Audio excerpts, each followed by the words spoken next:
సూలూరుపేట నియోజకవర్గ తెలుగుదేశం పార్టీ అభ్యర్థిగా ఎంపికైన నిలవల విజయశ్రీ పరిచయ కార్యక్రమాన్ని పెళ్లకూరు టీడీపీ మండల కన్వీనర్ సంచి కృష్ణయ్య ఆధ్వర్యంలో ఘనంగా నిర్వహించారు. అభ్యర్థిగా ఎన్నికై తొలిసారి మండలానికి విచ్చేసిన నిలవల విజయశ్రీతో పాటు నియోజకవర్గ ఇన్ఛార్జ్ నిలవల సుబ్రహ్మణ్యం, టీడీపీ నియోజకవర్గ సీనియర్ నాయకులు సిరసన బేటి విజయభాస్కర్ రెడ్డికి పార్టీ నాయకులు కార్యకర్తలు స్వాగతం పలికారు.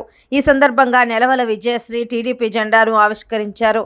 ఏర్పాటు చేసిన పరిచయ సమావేశంలో ఆమె మాట్లాడుతూ తనకు ఎమ్మెల్సీ అభ్యర్థిగా అవకాశం కల్పించిన నారా చంద్రబాబు నాయుడు, నారా లోకేష్ తో పాటు పార్టీ పెద్దలకు కృతజ్ఞతలు తెలిపారు.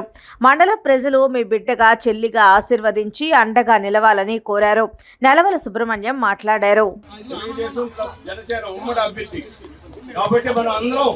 కలిసికట్టుగా మనం అంటున్నాం, ఆయన వై నాట్ 175 అన్నాడు, మనం ఇప్పుడు అంటున్నాం వై నాట్ 175 అని. కాబట్టి ఊరికే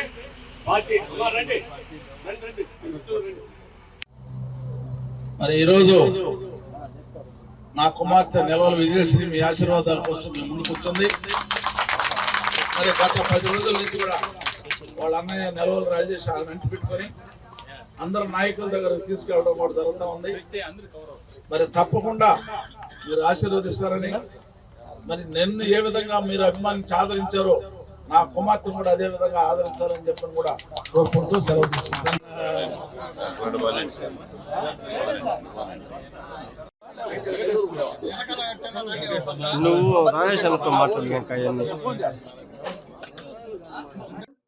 నారా చంద్రబాబు నాయుడు గారికి, ప్రధాన కార్యదర్శి నారా లోకేష్ బాబు గారికి కృతజ్ఞతలు, ధన్యవాదాలు తెలియజేసుకుంటున్నాను.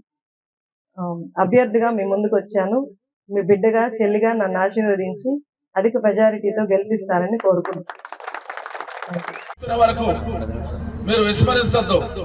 చంద్రబాబు నాయుడు గారు ముఖ్యమంత్రి కావాలంటే ఈ సూలూరుపేట నియోజకవర్గంలో పెళ్లకూరు మండలంలో తెలుగుదేశం పార్టీకి అత్యధిక మెజార్టీని మరి విజయశ్రీకి ఇవ్వాలని చెప్పి మీకు అందరికీ నేను మనవి చేస్తాను. మరి ఆ విధంగా మనం ఇప్పటి నుంచే ఇంకెన్నో రోజుల్లో, ఇంకా 45 రోజులే ఉన్నాయి.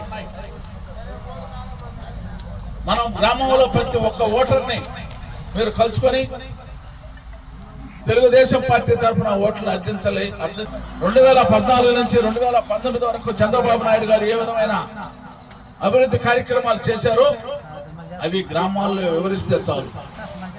ఈ అభివృద్ధి నిరోధక ప్రభుత్వాన్ని వెంటనే గద్దె దించేదానికి ప్రజలు కూడా ముందుకు వస్తారని చెప్పిన కూడా మీకు మనం చేస్తాం.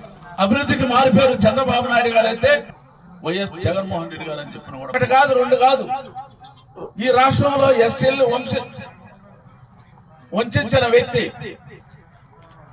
రాష్ట్రంలో ఎస్సీ సప్లానికి 24,000 కోట్ల రూపాయలు వస్తే వాటిని వివిధ పథకాలకి మళ్ళించి ఎస్సీల గొంతు కోసిన వ్యక్తి వైఎస్ జగన్మోహన్ రెడ్డి గారు అని చెప్పిన కూడా మనం చేస్తాం.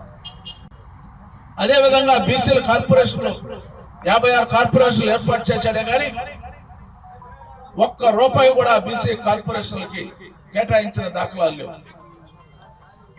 కార్పొరేషన్ల మీద అప్పులు తీసుకుని రకరకాల స్కీములకు ఉపయోగించాడే కానీ ఆ బీసీల యొక్క ఆర్థిక వ్యవస్థని నాశనం చేసిన వ్యక్తి వైఎస్ జగన్మోహన్ రెడ్డి గారు అని చెప్పి మనం చేస్తాం.